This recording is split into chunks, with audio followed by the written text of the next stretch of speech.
May bagong pananaw na inilatag si Ginoong Versan Algera. Siya po ang co-founder ng Black Swan Capitalist tungkol po kay XRP. Ayon sa kanya, si XRP ay hindi lang basta isang cryptocurrency, kundi isa raw itong mahalagang pundasyon para sa bagong balanse ng global system ng finance. Sa panahong nagiging masalimuot ang ekonomiya sa buong mundo, mas marami pong eksperto ang tumitingin kay XRP bilang solusyon sa problema ng liquidity o daloy po ng pera sa pagitan ng mga bansa. Kaya yan po ang siyang ating pag-uusapan sa video na ito, pero bago po tayo magpatuloy ay pakibasa na lamang po muna ang disclaimer dito po sa ibaba ng ating screen. Ayan, ano nga bang ibig sabihin ng pananaw ni Ginoong Versan Algera? Sabi po rito ay Versan Algera, co-founder of Black Swan Capitalist and a well-known advocate for XRP, has presented a view that positions the token not merely as a cryptocurrency but as a potential foundation for a rebalanced financial system. Ayan po, para daw po kay Ginong Algera, si XRP ay hindi lang digital asset para sa trading. Ang kanyang paniniwala ay mas malalim pa. Nakikita po niya sa XRP bilang basihan ng isang bagong financial system na mas maayos, mas transparent at mas mabilis kaysa sa kasalukuyang sistema ng mga bangko. Sa madaling sabi, gusto niyang ipakita na si XRP ay kayang magpadala ng pagbabago, kaya pong magdala ng pagbabago sa kung paano po gumagalaw ang pera sa buong mundo. Kaya sa market impact, kung patuloy po na lumalawak ang ganitong pananaw, maaari pong tumaas ang institutional demand kay XRP dahil makikita ito bilang mahalagang parte ng global financial infrastructure. Ngayon ay ano naman ang problema sa kasalukuyang global financial system? Sabi naman po rito ay in a time of growing uncertainty about the structure of global finance, more experts are looking to digital assets like XRP as a solution. Algera suggests that XRP's function may extend far beyond payments or retail speculation, highlighting its role in managing liquidity globally. Ayan po. Ngayon ay habang lumalala ang kawalan ng tiwala sa mga lumang sistema ng bangko, lumalakas po ang paniniwala na kailangan ng mundo ng alternatibong paraan sa paglipat or pag-transfer ng pera at halaga. Ayon po kay Ginong Algera, si XRP ay hindi lang ginagamit para sa simpleng payments or trading. May kakayahan daw ito na pamahalaan ang liquidity sa global scale, ibig sabihin, tulungan ang mga bangko at institusyon na mapabilis ang paglipat or pag-transfer ng pera saan mang panig ng mundo. Ang market impact po nito ay kapag napatunayan ito sa malawakang operasyon, ang adoption rate po na XRP ay maaaring mag-surge pataas. Dahilan para magkaroon po ng matatag na pagtaas sa presyo sa long term. Paano naman po gumagana ang sistemang nakabatay sa utang? Yan, sabi po rito ay Algera stated that the global economy runs on debt, not dollars. This assertion reflects a view held by some economists that debt instruments, rather than fiat currency itself, sustain the movement of global capital. In this framework, money creation relies on credit expansion, and sovereign debt acts as collateral for much of the financial system's activity. Ayan po, ipinaliwanag po ni Ginong Algera na ang global economy ngayon ay umiikot hindi sa totoong pera kundi sa utang. Ibig sabihin halos lahat ng transaction at paggalaw ng kapital ay nakadepende po sa credit o mga pautang. Ang pera na ginagamit ng mga gobyerno at bangko ay kadalasang nakabatay po sa mga utang na may interest. At ito ang bumubuo ng buong daloy ng ekonomiya. Ang market impact po nito ay kapag lumala ang problema ng utang sa mga bansa, mas lalakas po ang pangangailangan sa mga neutral assets tulad ng XRP na hindi nakatali sa anumang utang o gobyerno. Sunod na tanong ay bakit kailangang may neutral bridge asset tulad ng XRP? Sabi po rito ay according to Algera, when this debt-based system reaches a structural limit, it will require a neutral bridge to reset and reprice value. He believes that the existing monetary framework may reach a point where traditional mechanisms of settlement and valuation no longer suffice. Paliwanag po natin yan. Ayon po ulit kay Ginong Algera, darating ang panahon na hindi nakakayanin ng kasalukuyang sistema ng utang ang global economy. Kapag nangyari ito, kakailanganin ng isang neutral bridge asset na mag-uugnay sa mga bansa para muling ayusin at bigyan ng tamang halaga ang mga asset sa buong mundo. At ayon sa kanya, dito po papasok sa XRP bilang tulay na walang kinikilingang gobyerno or central bank.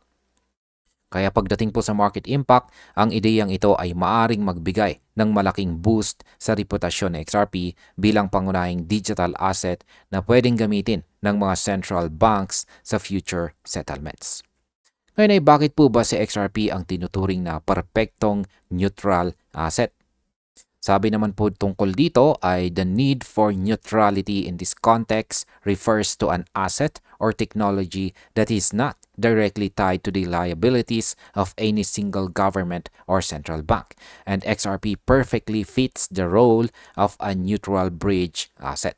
Ayan, sa XRP daw, ang perpektong halimbawa ng neutral asset dahil hindi ito pagmamay-ari ng kahit anong bansa or bangko. Bukas po ito para sa lahat ng institution na gustong magpadala ng halaga sa iba't ibang currency. Dahil mabilis po ang kanyang settlement time at mababa ang fee, pwede itong magsilbing global connector para sa lahat ng uri ng financial transactions.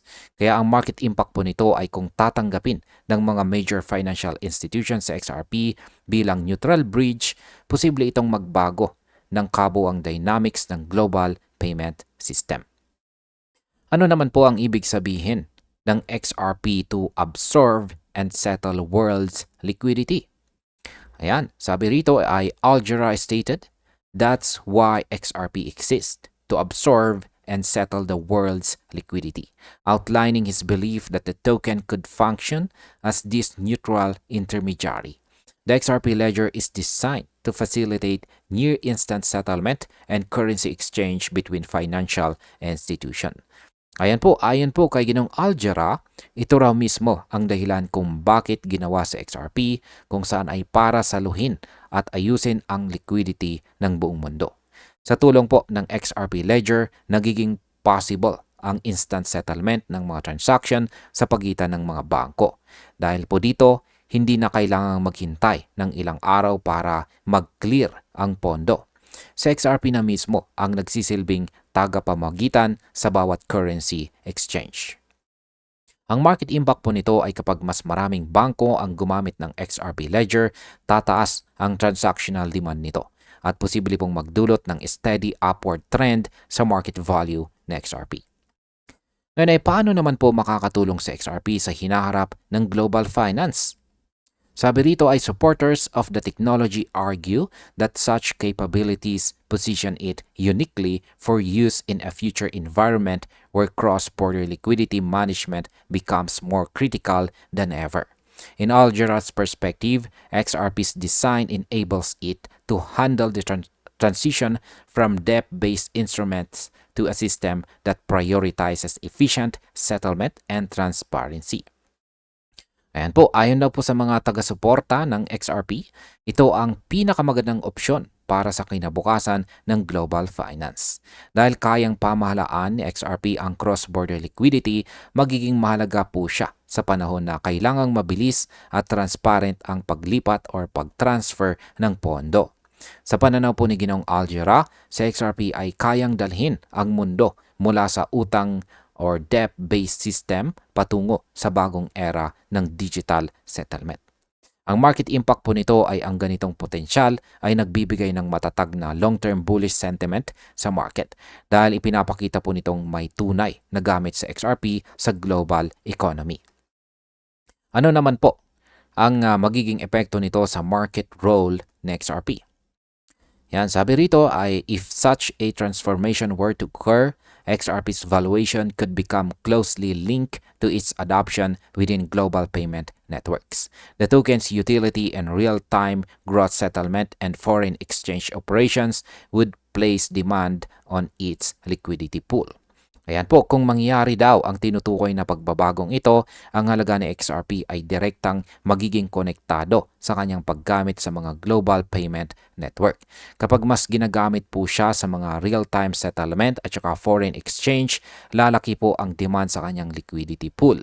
Ibig sabihin, tataas po ang kanyang halaga, hindi dahil sa hype ng retail traders, kundi dahil po sa tuloy-tuloy na paggamit ng malalaking institutions.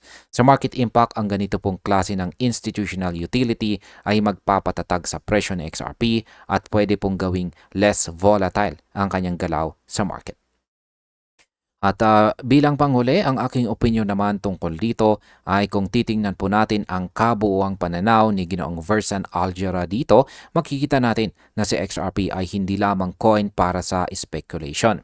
Sa mas malawak na perspective, siya ay maaring maging susi sa bagong global financial system. Isa pong system na mas mabilis, neutral at saka transparent.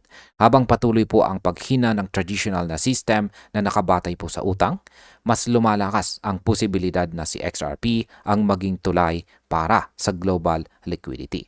Para po sa atin bilang mga traders at investors, malinaw na kung magkatotoo ito, si XRP ay maaring maging isa sa pinakamalagang digital assets sa hinaharap ng global finance. At ayan, hanggang dito na lamang po tayo sa video na ito mga ka-crypto. Marami pong salamat sa panonood.